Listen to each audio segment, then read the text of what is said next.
जय हिंद। हम लोगों ने क्लास 10 का विज्ञान का जैव प्रक्रम चैप्टर का पार्ट 1 का परिभाषा 5 परिभाषा देख लिया है, जिसमें कवर हुआ था जैव प्रक्रम क्या है, जैव प्रक्रम और क्या है, उत्सर्जन, परिवहन, रक्तदाब और प्रकाश संश्लेषण, ये सब कवर हो चुका है।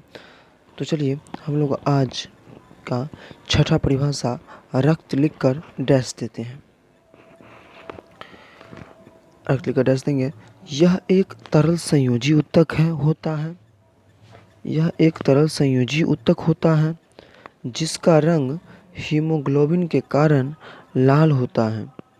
यह सभी प्रकार के पोषक पदार्थों को और गैसों को शरीर के एक भाग से दूसरे भाग तक पहुंचाता है।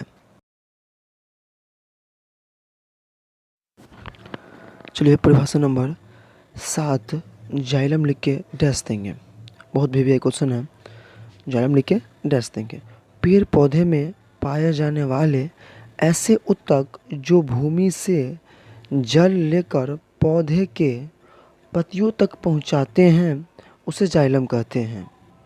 इसकी कोशिकाएं लंबी और नलिकाकार होती है। लंबी और नलिकाकार होती हैं। चलिए हम लोग परिभाषा नंबर 8 अर्थात 8 फ्लोएम लिख के डैश देंगे।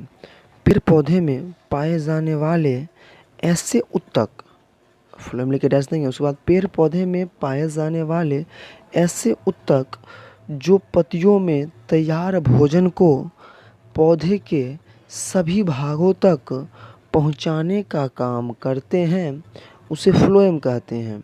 इसमें परिवहन ऊपर और नीचे दोनों ओर होता है।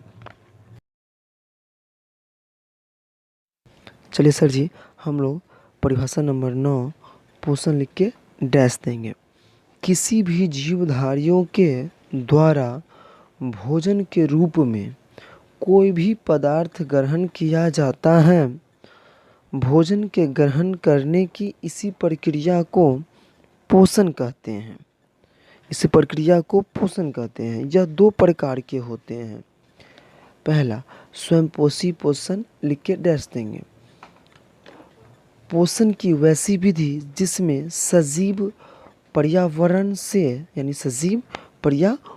से कार्बन डाइऑक्साइड, जल, सूर्य का प्रकाश एवं प्राणहरित की सहायता से अपना भोजन स्वयं तैयार करते हैं उसे स्वयंपोषी पोषण कहते हैं।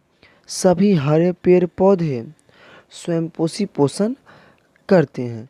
चलिए इसी का दूसरा विषमपोषी पोषण लिख के डैश देंगे। पोषण की वैसी विधि जिसमें जीव अपना भोजन स्वयं नहीं बनाकर दूसरे जीवों पर निर्भर होते हैं उसे विषमपोषी पोषण कहते हैं। एग्जाम्पल देंगे, मनुष्य सहित सभी प्राणी विषमपोषी पोषण करते हैं।